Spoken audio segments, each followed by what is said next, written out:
இன்னைக்கு டாபிக்ல தேசிய சின்னம் பத்தி பார்க்கலாம். சரிங்களா? தேசிய சின்னம் அப்படின்னா என்னன்னா, நம்ம தேசியம் அப்படின்போது இந்தியா. சரிங்களா? நம்ம இந்தியாவுக்குன்னு ஒரு குறிப்பிட்ட அடையாளம் சின்னம் ஒதுக்கு முறைன்னு பாத்தீங்கன்னா 1947 துவங்குச்சு. சரிங்களா? 1947 இந்தியாவுக்கு ஒரு சின்னம் உருவாக்கணும் அப்படின்ற எண்ண ஓட்டம் உருவாக்குச்சு. முதல்ல நம்ம பார்க்க போறது மூவர்ண கொடி. மூவர்ண கொடினா தெரியும், நம்மளுடைய தேசிய கொடி. நம்மளுடைய தேசிய கொடியை வடிவமைத்தவர் யாருன்னு பாத்தீங்கன்னா பெங்காலி வெங்கையா. சரிங்களா? தேசிய கொடியை வடிவமைத்தவர்.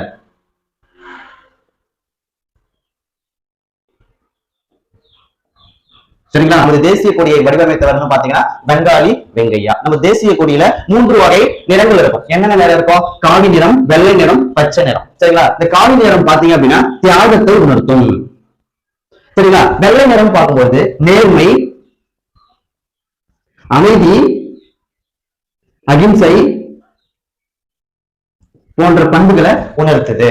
பச்சை நிறங்கள் பாத்தீங்கன்னா நம்ம கிட்ட இருக்கிற செழிப்பு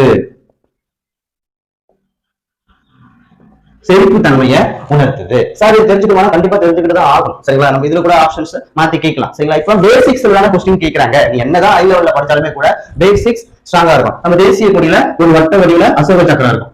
சரிங்களா? இந்த அசோக சக்கரம் என்ன நிறம்னு பாத்தீங்கன்னா கருநீலம். சரிங்களா? இது தெரிஞ்சுக்கணும். ஆப்ஷன் நீளம் கொடுத்திருப்பாங்க. சரிங்களா? நமக்கு என்னது இது? கருநீலம். எத்தனை வகை ஆரம் உள்ளதுன்னு பாத்தீங்கன்னா 24 ஆரம் உள்ளது. தெரிஞ்சுக்க வேண்டிய விஷயம். சரிங்களா? 24 ஆரம் உள்ளது. சரிங்களா? நம்ம தேசிய கொடி எப்படி இருக்கும்? இந்த மாதிரி இருக்கும். சரிங்களா? நம்ம தேசிய கொடியோட நீள அகல விகிதம் பாத்தீங்க அப்படின்னா 3:2. சரிங்களா? இதை மறந்துடக்கூடாது. நீள அகல விகிதம். சரிங்களா? சம்டைம்ஸ் அகல நீள விகிதம் கூட கேட்கலாம். சரிங்களா? நம்ம முதல் தேசிய கொடி எங்கு உருவாக்கப்பட்டதுன்னு பாத்தீங்கன்னா வேலூர்ல இருக்கிற குடியத்தம் கேட்கலாம். சரிங்களா? அது மூவர்ண கொடி முதலில் எங்கு நெய்யப்பட்டதுன்னு கேட்பாங்க. எங்க அப்படின்னா வேலூர் அருகே உள்ள குடியத்தம் என்ற பகுதியில தான் முதல்ல உருவாக்கப்பட்டது. சரிங்களா? அப்போ முதல் தேசிய கொடியை ஏற்றியவர் யாருன்னு பாத்தீங்கன்னா ஜவஹர்லால் நேரு அவர்கள் ஏற்றியவர். கேட்பாங்க. சரிங்களா? முதல் தேசிய கொடி யாரால் ஏற்றப்பட்டதுன்னு கேட்பாங்க. சரிங்களா? பிரதமர் ஜவஹர்லால் நேரு அவர்களால் முதல்ல தேசிய கொடி ஏற்றப்பட்டது. சரிங்களா? தற்போது அப்ப எங்க சார் அந்த தேசிய கொடி இருக்குன்னு பாத்தீங்கன்னா ஜார்ஜ் கோட்டையில உள்ள அருங்காட்சியகத்துல இருக்கு. அருங்காட்சியகம். சரிங்களா? ஜார்ஜ் கோட்டையில இருக்க அருங்காட்சியகத்துல அந்த தேசிய கொடியை பத்திரமா வச்சிருக்காங்க. சரிங்களா? சரிங்க சார், மூவர்ண கொடியை பத்தி சொல்லிட்டீங்க, எல்லா டேட்டாவும் சொல்லிட்டீங்க. ஆனா எப்பொழுது சார் தேசிய சின்னமாக ஏற்றுக்கொள்ளப்பட்டது அப்படின்னு கேட்டீங்கன்னா 1947 ஜூலை 22 நமது மூவர்ண கொடி தேசிய சின்னமாக அங்கீகரிக்கப்பட்டது. மிக முக்கியமான வினா. சரிங்களா? அடுத்த பாருங்க. பெங்காலி வெங்கையா தேசிய கொடியை வடிவமைத்தவர். சரியா? தேசிய கொடியில 3 வகை நிறம் இருக்கும். காவி, வெள்ளை, பச்சை. காவி நிறம் தியாகத்தை உணர்த்தும். வெள்ளை நிறம் பாத்தீங்கன்னா நேர்மை, அமைதி, அகிம்சையை குறிக்குது. பச்சை நிறம் செழிப்பு தன்மையை கூறுது. நீள அகல விகிதம் பாத்தீங்கன்னா 3:2. முதல் தேசிய கொடி எங்கு உருவாக்கப்பட்டதுன்னு பாத்தீங்கன்னா வேலூர்ல இருக்கிற குடியேற்றம் பகுதியில. நேருதான் முதல்ல ஏற்றப்பட்டது. சரிங்களா? தேசிய கொடி முதல்ல ஏற்றியவர் பாத்தீங்கன்னா ஜவஹர்லால் நேரு அவர்கள். தற்போது அந்த தேசிய கொடி எங்க இருக்குன்னு பாத்தீங்கன்னா ஜார்ஜ் கோட்டையில இருக்கிற அருங்காட்சியகத்துல இருக்கு. சரிங்களா? அப்போ மூவர்ண கொடி எப்போது தேசிய சின்னமாக அங்கீகரிக்கப்பட்டதுன்னு பாத்தீங்கன்னா 1947 ஜூலை 22 அங்கீகரிக்கப்பட்டது. அடுத்து நம்ம பார்க்க போறது தேசிய கீதம். சரிங்களா? தேசிய கீதம். சரிங்களா? தேசிய கீதம் ரவீந்திரநாத் தாகூர் அவர்களால் இயற்றப்படுறது. தேசிய கீதம் ரவீந்திரநாத் தாகூர் அவர்களால் இயற்றப்பட்டது. என்ன மொழின்னு பாத்தீங்கன்னா வங்க மொழியில் இயற்றப்பட்டது. வங்க மொழி. தேசிய கீதம் வங்க மொழியில இயற்றப்பட்டது. சரிங்களா? சரிங்க சார், நமது தேசிய கீதம் எத்தனை வினாடிகள் பாடணும்னு பாத்தீங்கன்னா 52 வினாடிகள்ல பாடணும். தேசிய கீதம் 52 வினாடிகள்ல பாடியாகும். தேசிய கீதம் 52 வினாடிகள பாடப்படுகிறது. சரிங்களா? சரிங்க சார், தேசிய கீதம் ஏற்றியாச்சு. தேசிய கீதம் தேசிய சின்னமாக அங்கீகரிக்கப்பட்ட ஆண்டு எப்போ சார்னு கேட்டீங்கன்னா 1950 ஜனவரி 24. மறக்கக்கூடாது. 1950 ஜனவரி 24 தேசிய கீதம் தேசிய சின்னமாக அங்கீகரிக்கப்பட்டது. சரிங்க சார், தேசிய கீதம் எந்த நூலில் இருந்து எடுக்கப்பட்டது கேட்பாங்க. தேசிய கீதம் டேஷ் என்ற நூலில் இருந்து எடுக்கப்பட்டது. கீதாஞ்சலி. சரிங்க சார், அப்போ தேசிய கீதம் முதல்ல எப்போது பாடப்பட்டது சரிங்களா அப்படின்னு கேட்டீங்கன்னா 1911 டிசம்பர் 27 பாடப்பட்டது. எங்க சார்னா கொல்கத்தாவில். எங்க? கொல்கத்தா. சரிங்களா? கேட்பாங்க. இதான்பா கண்டென்ட். தேசிய கீதம் டேஷ் மொழியில் இயற்றப்பட்டது. வங்க மொழி. தேசிய கீதம் டேஷ் என்பவரால் இயற்றப்பட்டது. ரவீந்திரநாத் தாகூர். தேசிய கீதம் எத்தனை வினாடிகளில் பாடப்படுகிறது? 52 வினாடிகளில். இதுவரை பையன் நிறைய பேர் டவுட் ஆகும். சரியா? பார்த்துக்கோ. தேசிய கீதம் எப்பொழுது தேசிய சின்னமாக அங்கீகரிக்கப்பட்டது அல்லது ஏற்றுக்கொள்ளப்பட்டது பாத்தீங்கன்னா 1950 ஜனவரி 24. தேசிய கீதம் டேஷ் என்ற நூலில் இருந்து எடுக்க கீதாஞ்சலி. நம்ம தேசிய கீதம் முதல்ல எப்போது பாடப்பட்டதுன்னு கேட்டீங்கன்னா 1911 டிசம்பர் 27 கொல்கத்தாவில் நடைபெற்ற காங்கிரஸ் மாநாட்டில் தான் பாடப்பட்டது. சரிங்களா? தேசிய பாடல். சரிங்களா? நமது தேசிய பாடலை இயற்றியவர் யாருன்னு பாத்தீங்கன்னா பங்கிம் சந்திர சட்டர்ஜி. பங்கிம் சந்திர சட்டர்ஜி அவர்கள். சரிங்களா? நம்ம தேசிய பாடல பங்கிம் சந்திர சட்டர்ஜி அவர்களால் இயற்றப்பட்டது. எந்த மொழின்னு பாத்தீங்கன்னா சமஸ்கிருதம். சரிங்களா? தேசிய பாடல் சமஸ்கிருத மொழியில இயற்றப்பட்டது. சரிங்களா? Okay sir. அப்போ இது எங்க சார் பாடப்பட்டது அப்படின்னா இந்த பாடியவர் பாத்தீங்கன்னா ரவீந்திரநாத் தாகூர் அவர்கள். சரிங்களா? 1896.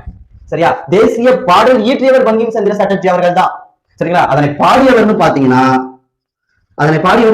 ரவீந்திரநாத் தாகூர் அவர்களால் 1896 பாடப்பட்டது. சரிங்க சார், இது எந்த நூல்ல இருந்து சார் எடுக்கப்பட்டது அப்படின்னு கேட்டீங்கன்னா ஆனந்த மடம் என்ற நூலில் இருந்து எடுக்கப்பட்டது. சரிங்களா? எப்பொழுது தேசிய பாடல் அங்கீகரிக்கப்பட்டதுன்னு கேட்டீங்கன்னா 1950 ஜனவரி 26 தேசிய பாடலாக 56 ஜனவரி 26 தேசிய பாடலாக அங்கீகரிக்கப்பட்டது. இதை என்ன சொல்றாங்கன்னா தேசிய கீதத்திற்கு இணையான ஒரு பாடல் அப்படின்னு யார் சொல்லியிருப்பா அப்படின்னா ராஜேந்திர பிரசாத் அவர்கள். தெரிஞ்சுக்கோ, கேட்பாங்க. சரியா? ராஜேந்திர பிரசாத் அவர்கள் தான் சொல்லியிருப்பாரு.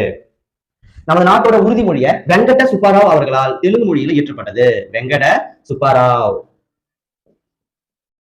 நமது தேசிய உறுதிமொழியை பாத்தீங்கன்னா வெங்கட சுப்பாராவ் அவர்களால் இயற்றப்பட்டது. மொழின்னு பாத்தீங்கன்னா தெலுங்கு மொழி.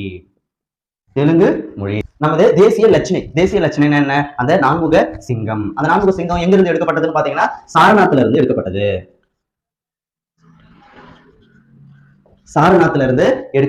தற்போது எங்க இருக்கு பாத்தீங்கன்னா சாரநாத் அருங்காட்சியகத்தில் தான் வச்சிருக்காங்க. தெரிஞ்சுக்கோங்க. தேசிய லட்சணை வந்து சாரநாத் தூண்ல இருந்து எடுக்கப்பட்டது. சாரநாத்ல இருக்கிற அருங்காட்சியகத்தில் தான் இருக்கு. அது எப்பொழுது அங்கீகரிக்கப்பட்டது? தேசிய லட்சணை எப்பொழுது தேசிய சின்னமாக அங்கீகரிக்கப்பட்டதுன்னு பாத்தீங்கன்னா 1950 ஜனவரி 26 அங்கீகரிக்கப்பட்டது. சரிங்களா? இது வந்து அசோகருடைய சாரநாத் தூண்ல இருந்து எடுக்கப்பட்டது அப்படின்னு நமக்கு தெரியும். 24 ஆரம் கொண்ட நமது தேசிய கொடியில் உள்ள அசோக சக்கரம் இருக்கும். இதுல வலதுபுறம் காளை இருக்கும், இடதுபுறம் குதிரை இருக்கும். சும்மா தெரிஞ்சுக்கோங்க, கேட்கலாம். சரிங்களா? அடுத்து நமது நாள்காட்டி, சாகா நாள்காட்டின்னு சொல்லுவாங்க. இது கனிஷ்கர் காலத்துல கிபி 78ஆம் ஆண்டு உருவாக்கப்பட்டது. கேட்பாங்க கிபியா கிமுவா தெளிவா பாத்துக்கோ. கிபி 78 உருவாக்கப்பட்டது. சரிங்களா? இதுதான் நம்மளுடைய தேசிய நாள்காட்டின்னு சொல்லுவாங்க. எப்போ சார் இது வந்து தேசிய சின்னமாக அங்கீகரிக்கப்பட்டது அப்படின்னு கேட்டீங்கன்னா 1957 மார்ச் 22 அங்கீகரிக்கப்பட்டது. மிக முக்கியமானது. சரியா? நம்ம சாகா காலண்டர் சொல்லுவாங்க அப்படின்னா தேசிய நாள்காட்டின்னு சொல்லுவாங்க. தேசிய நாள்காட்டி எப்போது தேசிய சின்னமாக அங்கீகரிக்கப்பட்டதுன்னு பாத்தீங்கன்னா 1957 மார்ச் 22. சரிங்களா? ஆலமரம், மாம்பழம். நமது தேசிய சின்னமாக தாமரை, ஆலமரம், மாம்பழம் இது மூன்றும் அறிவிக்கப்பட்ட ஆண்டுன்னு பாத்தீங்கன்னா 1950. மறக்கக்கூடாது. சரிங்களா? இந்த சாதனை படைத்த ஆலமரம் அப்படின்னு சொல்லுவாங்க. எங்க சார் இருக்குன்னா கல்கத்தாவில் இருக்கிற அவுரா பகுதியில் இருக்குது. ஆவுரா சொல்லுவாங்க. சரியா? கேட்பாங்க சாதனை படைத்த ஆலமரம் இந்தியாவில் எங்க உள்ளது அப்படின்னு கேட்பாங்க. கல்கத்தாவில் இருக்கிற ஆவுரா பகுதியில. தாமரை எப்போது தேசிய சின்னமாக அங்கீகரிக்கப்பட்டது பாத்தீங்கன்னா 1950. ஆலமரம் எப்போது தேசிய சின்னமாக அங்கீகரிக்கப்பட்டது பாத்தீங்கன்னா 1950. மாம்பழம் எப்போது தேசிய சின்னமாக அங்கீகரிக்கப்பட்டதுன்னு பாத்தீங்கன்னா 1950. ஷார்ட்கட் பாருங்க. அத்தமக எப்ப போனாலும் 50 ரூபாய் கேட்பாங்க. சரியா? மாமா வீட்டுக்கு போவோம். அத்தமகெல்லாம் வந்து மாமா காசு கொடுங்க கேட்பாங்க. எவ்வளவு கொடுப்போம்? ஒரு 50 ரூபாய் 4 ரூபாய் எடுத்துக்காங்க அப்படின்னு சொல்லுவோம் இல்லையா? அதான். அப்போ அத்தை வரும்ல, மகன் எவ்வளவு கொடுத்தோம்? 50 ரூபாய். சரிங்களா? அடுத்து யானை. சரியா? யானை ஓங்கில் வந்து எப்பொழுது தேசிய சின்னமாக அங்கீகரிக்கப்பட்டதுன்னு பாத்தீங்கன்னா 2010. சரிங்களா? ஓங்கில் அப்படின்னா கடல்வாழ் பாலூட்டியான டால்பின். தெரிஞ்சுக்கோங்க.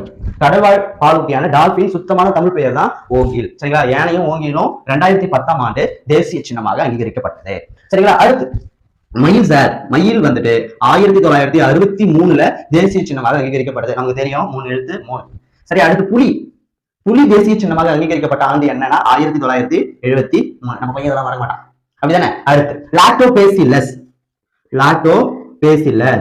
தேசிய நுண்ணுயிரின்னு சொல்லுவாங்க. இது எப்போ அங்கீகரிக்கப்பட்டதுன்னு பாத்தீங்கன்னா 2012. தேசிய பாம்பினம் வந்து ராஜநாகம். சரிங்களா? ஓகே சார், நீங்க தேசிய சொல்லிட்டீங்க. தேசிய சின்னத்துல தமிழ்நாடு பத்தி பார்த்தே ஆகணும் இல்லையா? ஓகே. தமிழ்நாட்டோட மாநில பறவை என்னது? மரகத புறா. மரகத புறா. விலங்கு அப்படின்னா வரையாடு. சரிங்களா? தமிழ்நாட்டுடைய பட்டாம்பூச்சி இனம் கேட்பாங்க, மரவன் பட்டாம்பூச்சி. மரவன் பட்டாம்பூச்சி. தமிழ்நாட்டுடைய பட்டாம்பூச்சி இனம் வந்து மரவன் பட்டாம்பூச்சி. தமிழ்நாட்டோட மாநில மரம் என்னன்னு கேட்டீங்கன்னா பனை மரம். பனை மரம். தமிழ்நாட்டின் மாநில பழம் பலாப்பழம். என்ன பழம்? பலாப்பழம். நம்மளுடைய தமிழ்நாட்டின் மாநில சின்னம் என்னன்னு பாத்தீங்கன்னா ஸ்ரீவில்லிபுத்தூர் கோபுரம். ஸ்ரீவில்லிபுத்தூர் கோபுரம் தான் நம்மளுடைய சின்னம். சரிங்களா? நமது விளையாட்டு என்னன்னு பாத்தீங்கன்னா சடுகுடு. சடுகுடுனா கபடின்னு சொல்லுவாங்க. சரிங்களா? தமிழ்நாட்டின் மாநில மலர் பார்த்தீங்கன்னா செங்காந்தல் மலர். சரிங்களா? என்ன சொல்றாங்க? ஓவரால் தேசிய சின்னங்களை பத்தி நம்ம பார்த்திருக்கோம். எப்போ